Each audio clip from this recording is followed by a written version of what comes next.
It's a completely alien world. When you go below the ice, down into the world below, the water is gin clear. Science correspondent Miles O'Brien has been chronicling one scientist's quest to track what's happening with one of the most important glaciers.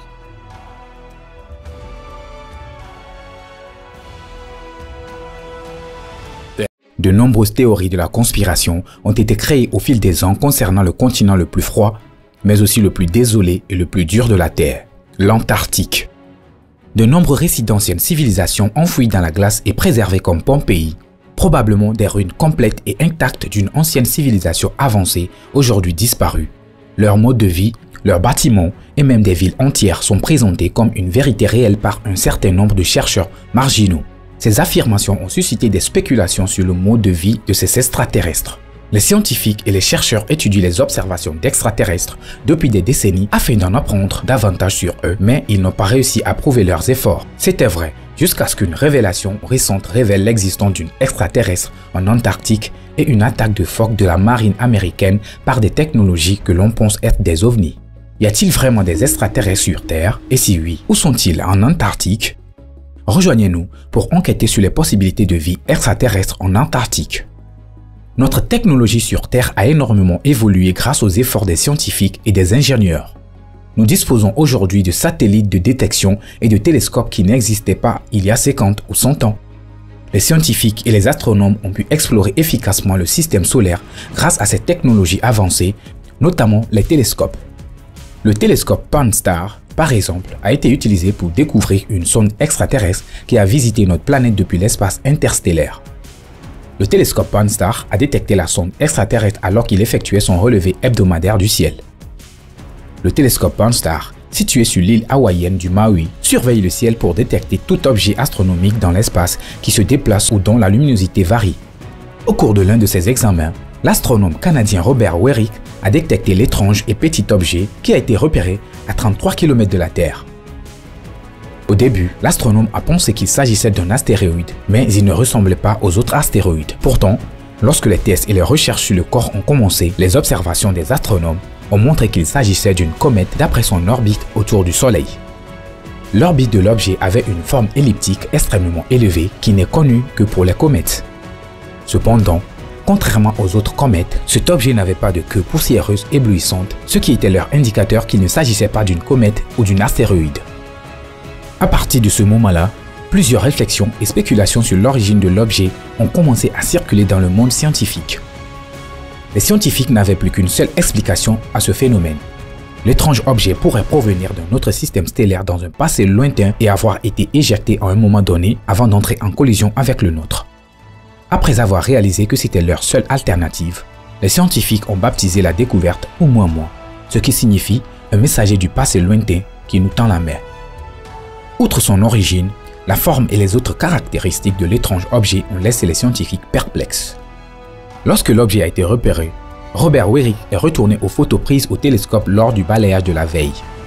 Ils ont découvert l'objet sur ces photos en étudiant les images prises par le télescope Pan-STARRS. Les chercheurs ont également découvert que, malgré une longueur d'environ 230 mètres, Oumuamua n'avait que 40 mètres d'épaisseur, ce qui lui donne l'apparence d'un cigare.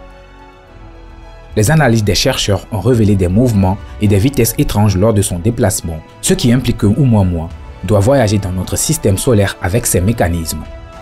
Les scientifiques étaient particulièrement perplexes quant à ces mouvements car, selon les recherches, la puissance fournie par la propulsion de l'objet était suffisante pour faire tourner un objet long comme l'Oumuamua de manière incontrôlable. Au contraire, l'Oumuamua semblait avoir le contrôle total. L'objet semblait être absolument stable, tournant dans un mouvement de culbute qui ne semblait pas se désintégrer ou se briser. Cependant, ce n'est pas la seule chose qui a rendu les scientifiques perplexes. Le corps de l'objet était extrêmement brillant, comme s'il était fait de métal éblouissant et recouvert d'une peinture hautement réfléchissante. Il absorbait également très peu la lumière du soleil qui l'éclairait. Pour cette raison, Oumuamua est devenu le sujet de discussion le plus récent parmi les astronomes et un sujet d'intérêt pour les gens du monde entier. En conséquence, de nombreuses personnes ont offert leur point de vue sur ce qu'elles pensent que cet objet particulier pourrait être. Lorsque les scientifiques ont commencé à formuler des théories, certains ont estimé que la forme, les mouvements et la brillance d'Oumuamua étaient si étranges qu'ils ne semblaient pas naturels. Par conséquent, les principales théories se sont surtout concentrées sur la possibilité que l'objet soit un vaisseau spatial fabriqué par une civilisation extraterrestre d'une autre galaxie. Certains pensent que l'objet a été envoyé par une civilisation extraterrestre pour espionner notre système solaire, tandis que d'autres croient qu'il s'agit d'une sonde scientifique échappée d'une autre planète. Cependant, le Dr Avi Loeb, physicien à Harvard, pense qu'Oumuamua peut avoir été lancé depuis n'importe quelle étoile située dans un rayon de 16 000 années-lumière. En dehors des diverses explications présentées par les scientifiques, un aspect reste inchangé. Et si Oumuamua était entré en collision avec la Terre? Si l'objet était une sonde extraterrestre qui a voyagé dans notre système solaire, il pourrait s'écraser sur notre planète comme d'autres ovnis qui ont atterri ici sur Terre. Parmi les civilisations passées qui auraient été enterrées et préservées sous la glace de l'Antarctique, on trouve des ovnis qui s'y sont écrasés il y a plusieurs décennies, vraisemblablement avant que la région arctique ne soit recouverte de glace. Plusieurs expéditions ont été menées en Antarctique, notamment lorsqu'il y a eu de nouvelles informations sur le potentiel d'une civilisation extraterrestre perdue enfouie sous la glace de l'Antarctique. La majorité des données sont encore classées secrètes, mais des fuites provenant des dossiers affirment qu'un combat a eu lieu dans le cercle polaire arctique avec ce qui était seulement connu et pouvait être vu comme des soucoupes volantes. Cela a incité les US Navy SEAL à se lancer dans une expédition en Antarctique. Des années plus tard, diverses études ont été menées en Antarctique et des experts ont prouvé que des formes de vie extraterrestre auraient pu y exister dans le passé. Un étonnant documentaire russe de 2006, qui vient d'être traduit en anglais, a révélé de nouveaux détails concernant une mission de l'US Navy en Antarctique en 1946-1947. La mission scientifique, prévue à l'origine pour 6 mois, a été officiellement baptisée The United States Navy Antarctic Development Program et a reçu la désignation opérationnelle High Jump. La composante navale de l'opération High Jump était connue sous le nom de Task Force 68 et comprenait 4700 militaires, un porte-avions, l'USS Philippine Sea, l'un des plus grands porte-avions de l'époque, et un certain nombre de navires et d'avions de soutien. L'amiral Richard Byrd, le légendaire explorateur polaire, dirigeait l'expédition navale qui avait pour mission de consolider et d'étendre l'autorité américaine sur la plus grande région pratique du continent antarctique.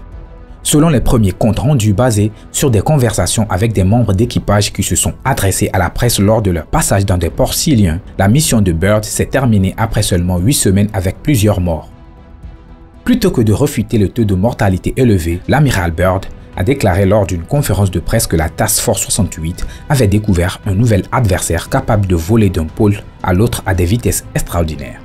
Les propos de l'amiral Byrd ont été publiés dans la presse chilienne mais n'ont jamais été reconnus publiquement par les responsables américains. En effet, Byrd n'a plus jamais parlé à la presse de l'opération High Jump, ce qui a permis aux chercheurs d'émettre des hypothèses pendant des décennies sur ce qui s'est passé et pourquoi Byrd a été réduit au silence.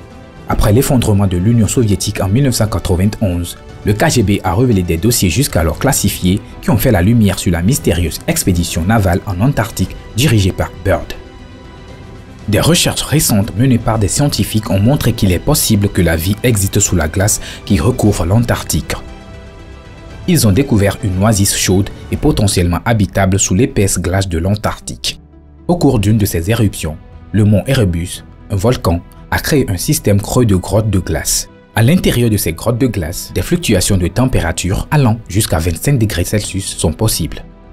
Cela est dû aux deux produits climatiques extrêmes, la glace de l'Antarctique et la chaleur du volcan, qui se sont combinés pour créer un environnement très confortable à l'intérieur des cavernes. En effectuant des analyses médico-légales du sol des grottes, la chercheuse principale, Seri Dwayne Fraser, et ses collègues de l'Université nationale australienne ont fait des découvertes alarmantes. Ils ont identifié des traces d'ADN dans des mousses, des algues et même des petites créatures à la suite de leur expérience. Étonnamment, aucun animal ou végétation n'a pu être vu dans les grottes à ce moment-là. Depuis leur découverte, les chercheurs ont supposé que les conditions de température à l'intérieur des cavernes pouvaient être suffisamment accueillantes pour une variété de plantes et de créatures. Lorsque les traces d'ADN provenant des grottes ont été analysées, il était également probable que de nouvelles espèces encore inconnues vivaient dans ces cavernes. Les résultats de la séquence d'ADN étaient extrêmement comparables à ceux des arthropodes, selon le chercheur principal Fraser. Cela montre que des insectes comme les araignées et les acariens pourraient habiter dans les cavernes chaudes. Toutefois, il se peut que ces traces d'ADN ne soient pas les seules découvertes car certains pourraient être enfouis plus profondément dans la toundra. Il est suggéré d'approfondir ces découvertes et de les intensifier en étudiant d'autres zones de l'Antarctique afin d'en recueillir davantage de preuves.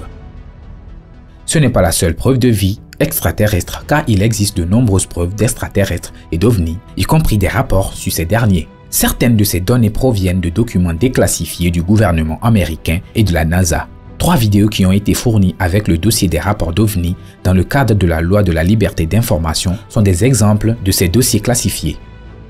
L'une des séquences montre des pilotes militaires dans un jet en train d'enregistrer le vaisseau spatial extraterrestre. Le vaisseau a été détecté à l'aide d'une caméra infrarouge qui détecte tout engin volant. Ces images ont été tournées à une époque où les rapports d'observation d'OVNI étaient courants aux États-Unis et le fait de voir un véritable vaisseau spatial volant complètement époustouflait les pilotes de l'avion militaire.